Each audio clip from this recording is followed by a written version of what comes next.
नमस्कार बच्चों, आज हम कक्षा 8 में व्याकरण की पुस्तक मैं और मेरा व्याकरण में से एक नया अध्याय पढ़ने जा रहे हैं।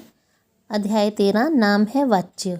वाच्य का अर्थ होता है वॉइस, यानी हमारी बात, हमारे मुंह से निकाला गया कोई भी शब्द जो हमारी स्टेटमेंट है, हमारी जो आवाज़ है वो हमारी कही गई बात यानी वाच्य है। तो पाठ पढ़ते हैं। अब आप इन कुछ संवादों को देखिए जो अध्यापिका और उनकी छात्रा के बीच में हुए हैं।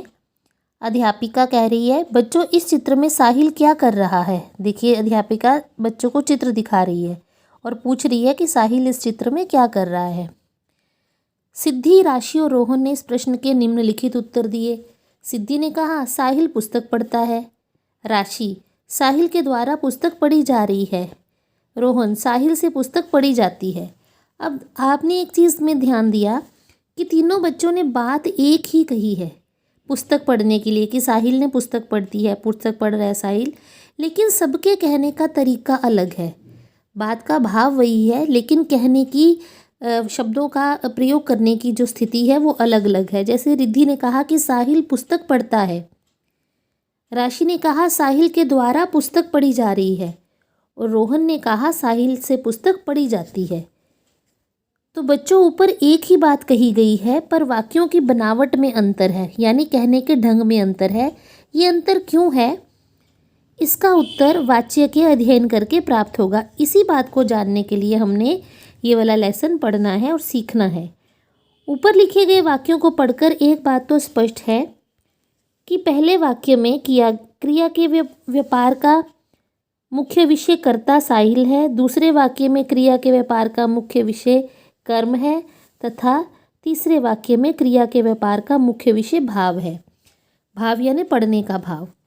अब हमने देखा, अभी आपको ये ज़्यादा समझ में नहीं आया होगा, तो सीधी सी बात हम यहाँ करते हैं कि यहाँ अगर हम क्रिया की बात करें, पुस्तक पढ़ता है, कौन पढ़ता है, साहिल। साहिल यानी क्रिया करने वाला व्यक्ति, तो ये यहाँ पे जो है कर्ता प्रधान है, क्योंकि साहिल क्रिया करने वाला कर्ता है, तो ये वाक्य कर्ता प्रधान है। साहिल के द्वारा पुस्तक नहीं पढ़ी जा रही है। क्या नहीं पढ़ी जा रही है, यहाँ क्रिया की बात है, क्या नहीं पढ़ी जा रही है, तो उत्तर आता है पुस्तक। तो पुस्तक क्योंकि कर्म है, तो उत्तर में कर्म आया, तो ये वाक्य कर्म प्रधान है। तीसरा वाक्य है साहिल से पुस्तक पढ़ी जाती है। क्या की जाती है, पढ़ी जाती है, यानी यहाँ पढ़ने की क्रिया हुई है, तो यहाँ पे ये जो वाक्य है वो पढ़ने के भाव को लेकर है कि उसने पढ़ी जाती है, तो यहाँ भाव प्रधान है, तो ये वाक्य भाव प्रधान हो गया। अभी आगे जब इसे समझाएंगे तो आपको और ज़्यादा समझ में आएगा। अब वाच्य का अर्थ मानते हैं। वाच्य का शाब्दिक अर्थ होता है बोलने का विषय, कि जिस विषय के बारे में हम बोल रहे हैं, कि हम कर्ता के बारे में बोल रहे हैं, हम कर्म के बारे में बात कर रहे हैं, या फिर हम भाव के बारे में बता रहे हैं, तो हमारे बोलने का विषय क्या है वही वाच्य कहलाता है। ठीक है।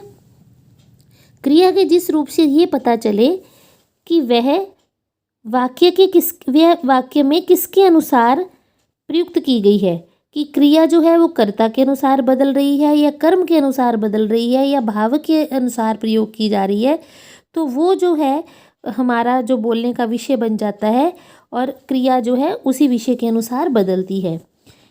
अब हिंदी में वाच्य के निम्नलिखित 3 रूप होते हैं। वाच्य के 3 रूप हैं। कर्तृवाच्य यानी कर्ता प्रधान होता है जिसमें, कर्मवाच्य ऐसे वाक्यों में कर्म प्रधान होता है, और भाववाच्य ऐसे वाच्यों में भाव प्रधान होता है।